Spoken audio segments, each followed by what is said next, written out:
చంద్రబాబు నాయుడు అనేటటువంటి ఒక క్రిమినల్ ఆ 55 రోజులు జైలు జీవితం అనుభవించాడు కాబట్టి ప్రతి ఒక్కరిని కూడా వైఎస్ఆర్ కాంగ్రెస్ పార్టీలో ఉన్నటువంటి జగన్మోహన్ రెడ్డి గారిని ఆయన ఫాలోయర్స్ని నన్ను కూడా ఇంక్లూడింగ్ ఆయన ఫాలోయర్గా నన్ను ప్రతి ఒక్కరిని ఇబ్బంది పెట్టాలి, కేసులు పెట్టాలి, జైలుకు పంపించాలి అన్నటువంటి ఉద్దేశంతోనే అతను సీఎంగా ఈరోజు వ్యవహరిస్తున్నాడు అన్నటువంటి విషయంలో ఎటువంటి సందేహం లేదు.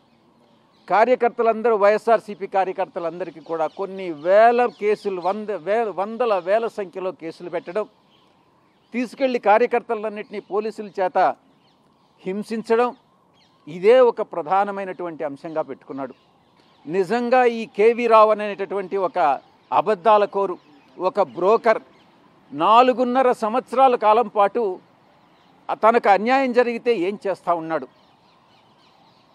అతను అప్పుడే కేసు పెట్టి ఉండొచ్చు, తనకు అన్యాయం జరిగిందని అప్పుడే కోర్టులను ఆశ్రయించి ఉండొచ్చు.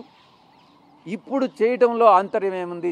దీని వెనక చంద్రబాబు నాయుడు ఉన్నాడన్నటువంటి విషయంలో ఎటువంటి సందేహం లేదు. అందుకే నేను ఇతను ఒక స్టూజ్, ఇతను ఒక చెంచా, కేవీ రావు అనేటటువంటి వాడు చేలా అని నిర్ద్వందంగా నేను చెప్తా ఉన్నా.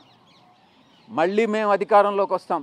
ఒక్కటే చెప్తా ఉన్నా చంద్రబాబు నాయుడికి, తిరిగి అధికారంలోకి వచ్చి మేము వచ్చిన తర్వాత నువ్వంటూ బతికుంటే తిరిగి జైలు పాలు కాక తప్పదు నువ్వు చేసేటటువంటి అన్యాయాలకి, అక్రమాలకి అన్నటువంటి విషయాన్ని చాలా స్పష్టంగా చెప్తా ఉన్నా.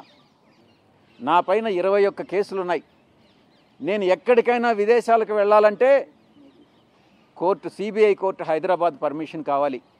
కనీసం ఆ ఇంగిత జ్ఞానం అన్నా చంద్రబాబు నాయుడుకు లేకుండా లుకౌట్ నోటీస్ ఇవ్వడం అన్నటువంటిది, ఒక పార్లమెంటు సభ్యుడిగా, ఒక ప్రజాప్రతినిధినైనటువంటి నా మీద లుకౌట్ నోటీస్ ఇవ్వడం అన్నటువంటి దాంట్లో ఉద్దేశం చంద్రబాబు నాయుడు ఏంటి అన్నటువంటిది మీరు అర్థం చేసుకోవచ్చు.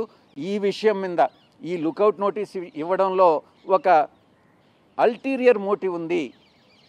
ఈ యొక్క దాన్ని నా యొక్క ఇమేజ్ని, నా యొక్క రెప్యుటేషన్ని దెబ్బతీసే దానికోసంగా ఇది జరిగింది అన్నటువంటి విషయాన్ని దృష్టిలో పెట్టుకొని అటు చంద్రబాబు నాయుడిని, అటు తప్పుడు కంప్లైంట్ ఇచ్చిన దానికోసంగా ఇటు కేవీ రావు ఇద్దరి మీద కూడా నేను కోర్టులో దావా వేస్తున్నాను అన్నటువంటి విషయాన్ని మీకు తెలియజేస్తా ఉన్నా. ఈ యొక్క కేసు విచారణ ముగిసిన తర్వాత, కోర్టు జడ్జిమెంట్ ఇచ్చిన తర్వాత ఈ కేసులోనే మెలేషియస్ ప్రాసిక్యూషన్ కింద నిన్ను జైలుకు పంపిస్తామని నేను చెప్తా ఉండా. ఒకవేళ చంద్రబాబు నాయుడు తనకున్నటువంటి దుష్ట బుద్ధితో తప్పుడు నిర్ణయం ఏదైనా తీసుకొని ఒకవేళ అరెస్ట్ చేసినా కూడా అరెస్టుకు భయపడేవాడిని కాదు. ఇంకొక విషయం కూడా చెప్తా ఉన్నా, చంద్రబాబు నాయుడు ఈ వారం రోజులో 2 రోజులో ఈ పార్లమెంట్ అయిన దాకా వెయిట్ చేసినా కూడా ఏం జరగదు. యాంటిసిపేటరీ బెయిల్ కూడా అప్లై చేయను. చంద్రబాబు నాయుడికి అష్యూరెన్స్ ఇస్తున్నా, నువ్వు కావాలంటే ఏమైనా చేసుకో. పార్లమెంటు సమావేశాల తర్వాత 20వ తారీఖు తర్వాత ఏం చేసుకున్నా పర్వాలే, ఈ లోపల చేసుకున్నా కూడా భయపడేది ఏం లేదు. యాంటిసిపేటరీ బెయిల్ అప్లై చేయను. చంద్రబాబు నాయుడు ఎప్పుడు ఏం చేసుకోవాలన్నా దానికన్నిటికీ కూడా, ఆ చర్యలకన్నిటికీ కూడా సిద్ధంగా ఉన్నానన్నటువంటి విషయాన్ని తెలియజేస్తా ఉన్నా.